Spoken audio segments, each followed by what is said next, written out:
Buon pomeriggio a tutti dall'ippodromo Arcoveggio di Bologna. Sono prossimi al via i cavalli della prima corsa. Una prova per 4 anni, non vincitori di 21.000 euro nella carriera. L'1 Afrodite 3B, Sandro Miraglia, 2 Angel Cash, Manuel Galeazzi, 3 Alvin degli altri Maurizio Cheli, 4 Ademir Di Ruggi, Lorenzo Baldi, 5 Attenti al Lupo, Francesco Pettinari, 6 Aida Capar, Antonino Pecoraro. Favoritissimo Ademir Di Ruggi, una prova che ha un netto favorito e 2 avversari come Attenti al Lupo ed Angel Cash.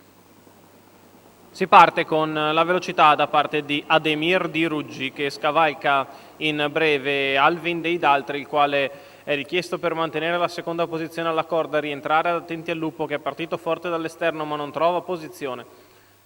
Forse andrà a parcheggiare in terza posizione alla corda Francesco Pettinari, così è in vantaggio Ademir Di Ruggi i primi 200 metri in 14, se l'ha presa il figlio di Varenne che come al solito non lesina l'andatura in avanti. Oggi ha dovuto fare partenza anche più brillante del solito, passa addirittura i 400 in 28,1. Si viaggia poco più forte del piede l'1,10.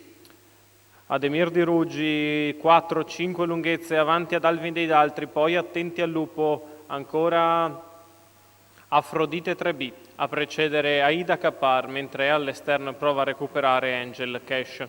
43,5 i 600 metri di Ademir Di Ruggi che al passaggio davanti alle tribune ha vantaggio nettissimo nei confronti di Alvin dei Daltri che è già stappato e leggermente punzecchiato con la frusta Maurizio Cheli.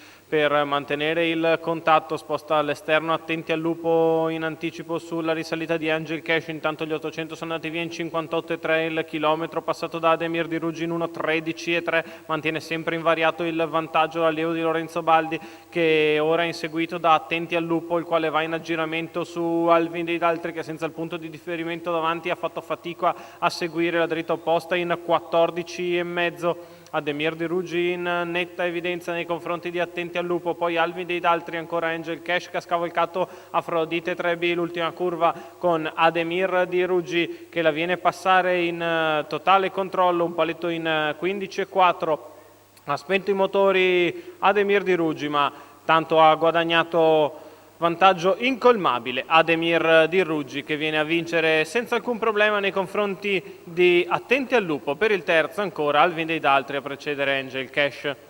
31 la chiusa lenta in surplus, 1.13,9 il ragguaglio cronometrico, il successo di Ademir Di Ruggi, Lorenzo Baldi allenatore e guidatore per i colori del signor Paolo Tressino. Il successo a quota di 1,35 a quota fissa, quota del totalizzatore che più o meno rispecchia quella anche se ci sono pochissimi euro sul vincente. Il successo del figlio di Varenne, opera di Ruggi in percorso di testa, oggi trova contesto assai soft, non ha alcun problema a prendere la testa, a controllare per tutta strada. Il secondo è Attenti al Lupo che viene a battere Alvin dei Daltri 4,53, l'ordine d'arrivo molto probabile della prima corsa dall'Arcoveggio di Bologna.